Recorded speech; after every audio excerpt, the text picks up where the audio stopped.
आज की इस क्लास में हम सीखेंगे कि आपने अपने कंपलसरी सब्जेक्ट्स को किस तरह से प्रिपेयर करना है। अगर आपने डिसाइड कर लिया है कि आपने सीएसएस का अटेम्प्ट देना है तो उसके लिए हमेशा मैं कहता हूं कि जो फर्स्ट स्टेप है वो है राइट गाइडेंस का। तो आज हम इसी के हवाले से बात करने जा रहे हैं कि आपने अपने कंपलसरी सब्जेक्ट्स स्टार्ट कैसे करने हैं और उनको कैसे प्रिपेयर करना है और हमें कैसे पता चलेगा कि अब हमारी तैयारी मुकम्मल हो चुकी है और अब हमें अटेम्प्ट देना चाहिए। इन्हीं सारी चीज़ों को आज की क्लास में हम डिस्कस करेंगे। फर्स्ट ऑफ ऑल आपने क्या करना है, फर्स्ट ऑफ ऑल आप जाए गूगल पे और वहां पे लिखें कि एफपीएससी ने जो सीएसएस का सिलेबस दिया हुआ है उसको सर्च करें। सिलेबस आपके सामने आ जाएगा, उस सिलेबस को आपने डाउनलोड करना है। सिलेबस जैसे ही आपके पास आ गया है तो आपने क्या करना है, उस सिलेबस को देखना है कि उसके कंटेंट्स क्या हैं। एफपीएससी ने सिंपली हर सब्जेक्ट के लिए कंटेंट्स भी दिए हुए हैं, उसकी आउटलाइन भी बना के दी हुई है और एट द सेम टाइम हमें यह भी बताया हुआ है कि रिकमेंडेड किताबें कौन सी हैं इसके लिए और आपने प्रिपरेशन करनी है तो कौन से सोर्सेज से आपने तैयारी करनी है। ये सारी चीज़ें हमें पता होती हैं, दी हुई हैं, आपने सिंपली उन्हीं को ही फॉलो करना है। अब बात करते हैं कंपल्सरी सब्जेक्ट्स के हवाले से और प्राइमरीली हम बात करेंगे पाकिस्तान अफेयर्स के हवाले से। फर्स्ट ऑफ ऑल पहला स्टेप क्या था, आपके पास सिलेबस आ गया हर सब्जेक्ट का। सिलेबस आने के बाद आपने क्या करना है, रिकमेंडेड किताबों से तैयारी स्टार्ट करनी है अपनी। अब हर सब्जेक्ट के लिए कम से कम 8 से 10 किताबें एफपीएससी ने दी हुई हैं, तो आपने क्या करना है, 2 से 3 किताबें देखनी है जो कि अच्छी हैं। तकरीबन आपका 70 to 80% सिलेबस जिनमें से कवर हो रहा है उनको आपने रेफर करना है और एक किताब ऐसी होती है जिसमें से आपका 70 to 80% सिलेबस कवर हो रहा होता है। बाकी जो रिमेनिंग 20-25%, 15% जो टॉपिक्स रह जाते हैं वो हम रिसर्च पेपर से, आर्टिकल से या फिर इंटरनेट से पढ़ सकते हैं। तो एटलीस्ट एक सब्जेक्ट के लिए एक किताब का होना लाजमी है। वंस आपके पास सिलेबस आ गया, उसके बाद आपके पास कंटेंट्स आ गए, आपके पास आउटलाइन आ गई है, आपके पास सोर्सेज भी आ गए कि आपने इस सब्जेक्ट को प्रिपेयर कैसे करना है। उसके बाद का नेक्स्ट स्टेप क्या होगा, नेक्स्ट स्टेप सिंपली आपके पास ये है कि आपने आउटलाइन को कवर करना है। उसमें जो भी टॉपिक्स दिए हुए हैं वो सारे टॉपिक्स आपने 100% प्रिपेयर करने हैं। कोई भी टॉपिक स्किप नहीं करना, कोई भी सब टॉपिक आपने बिल्कुल भी स्किप नहीं करना है। आपने 100% उस आउटलाइन को कवर करना है। मिसाल के तौर पे पाकिस्तान अफेयर्स की बात करते हैं। पाकिस्तान अफेयर्स का जो सिलेबस है वो डिवाइड किया गया है pre partition and post partition के अंदर। प्री पार्टीशन और पोस्ट पार्टीशन दोनों से ही सवाल आ रहे होते हैं। Sometimes examiner most of the questions pre partition दे देता है और समटाइम्स वो पोस्ट पार्टीशन से आ जाते हैं। समटाइम्स मिक्स क्वेश्चंस आ जाते हैं और समटाइम्स सिर्फ और सिर्फ पोस्ट पार्टीशन से सवाल आ जाते हैं। अब हमने क्या करना है, हमने सिलेबस को कंप्लीट पढ़ना है और 100% कवर करना है। हमने ये नहीं देखना कि इस बार क्योंकि ट्रेंड में ये है कि पोस्ट पार्टीशन से ज्यादा सवाल आए थे तो हम उसको प्रिपेयर कर लें और प्री पार्टीशन को स्किप करें। ये आपने नहीं करना है। 1947 से पहले के जितने भी इवेंट्स हैं, जितने भी टॉपिक्स दिए हुए हैं वो सारे आपने कवर करने हैं और 1947 ऑनवर्ड्स आज तक 2023 तक जितने भी टॉपिक्स हैं वो भी आपने सारे कवर करने हैं। स्किप आपने कोई भी टॉपिक नहीं करना।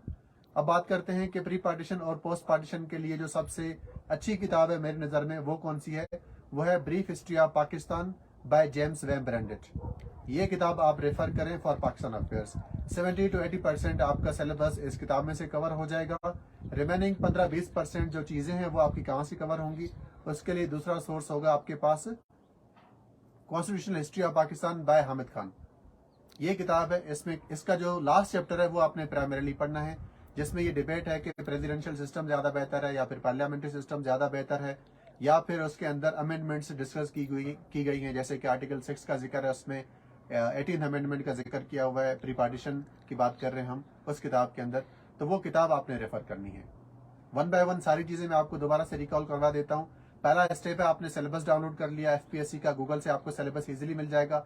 सेकंड स्टेप क्या है कि आपने आउटलाइंस कवर करनी है। हर सब्जेक्ट के लिए कंटेंट दिए गए हैं और कोई भी सवाल पेपर से बाहर नहीं आ रहा होता, उसी टॉपिक से, उसी के सब डिवीजन में से, उसी की सब हेडिंग में से ही कोई ना कोई सवाल बन रहा होता है। बिल्कुल आउट ऑफ नोवेयर कोई भी सवाल नहीं आता। आपने आउटलाइन आपके पास आ गए, उसके बाद आपने रिकमेंड किताब से उस सब्जेक्ट को प्रिपेयर करना है। प्रिपेयर करने के बाद आपके पास अब बात आ जाती है कि आपने नोट्स कैसे बनाने हैं। नोट्स दो तरह के बनते हैं, एक हम बनाते हैं लॉन्ग नोट्स। लॉन्ग नोट्स कितने होंगे, अगर हम प्री पार्टीशन और पोस्ट पार्टीशन पाकिस्तान अफेयर्स की बात करें तो जो लॉन्ग नोट्स होंगे आपके ये रफली 120 पेजेस तक जाएंगे। 100-150 पेजेस तक के आपके लॉन्ग नोट्स चले जाते हैं क्योंकि आप डिटेल्ड नोट्स बना रहे होते हैं। अच्छा, नोट्स आपने इन्हीं सोर्सेज से बनाने हैं, लेकिन आपने अपनी वर्डिंग में वो नहीं बनाने, आपने उनको हेडिंग सब हेडिंग्स में डिवाइड करके, मार्कर्स का यूज करके आपने उसी किताब में से ही नोट्स अपने बनाने हैं। लॉन्ग नोट्स बन गए आपके, उसके बाद आपने क्या करना है, शॉर्ट नोट्स उसके बना लेने हैं। शॉर्ट नोट्स कैसे होंगे, just like outline form, outline की फॉर्म में होंगे। 15 से 20 पेजेस मैक्सिमम होंगे आपके, जो कि शॉर्ट नोट्स होंगे आपके। वो जो शॉर्ट नोट्स हैं वो कब काम आएंगे, वो रिवीजन के टाइम पे आपके पास काम आएंगे। फॉर एग्जाम्पल, आपका पेपर हो रहा है सुबह 9 बजे से 12 बजे, फिर 12 बजे से 2 बजे तक की ब्रेक होती है, उसमें आप वो जो शॉर्ट नोट्स थे उनको आप रिवाइज कर सकते हैं।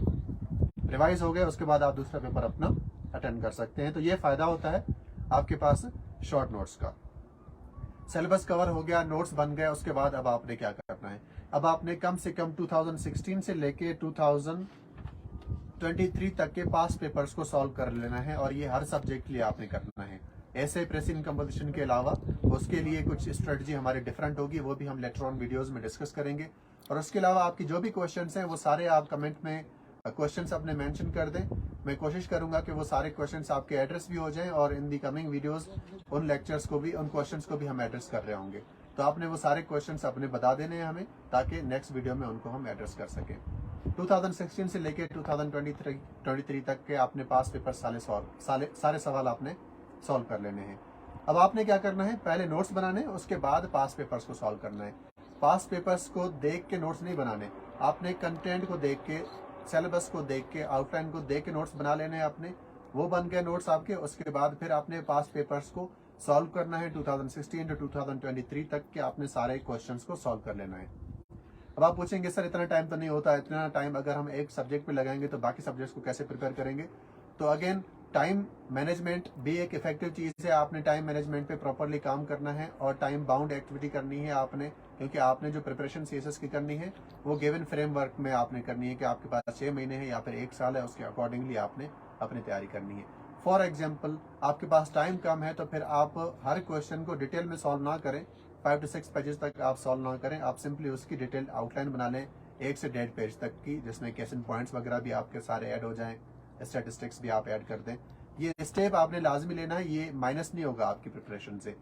वंस आपने क्वेश्चन पेपर्स के, पास पेपर्स के क्वेश्चंस भी सॉल्व कर लिए हैं, तो उसके बाद आपने क्या करना है, उसके बाद आपने टेस्ट सीरीज देनी है, मॉक पेपर्स लिखने हैं, क्योंकि ये एग्जाम लिखने का है, और जितना ज्यादा लिखेंगे आप, उससे आपके चांसेस उतने ज्यादा मैक्सिमाइज हो जाते हैं कि आपका एग्जाम पास हो जाएगा। क्योंकि अगर आप लिख रहे हैं तो उसके बाद टाइम मैनेजमेंट का इशू, आर्गुमेंटेशन का इशू, एनालिटिकल स्किल्स का इशू, सारी चीजें आपकी कंट्रोल में आ जाती हैं। तो इसलिए लिखना बहुत ज्यादा जरूरी है।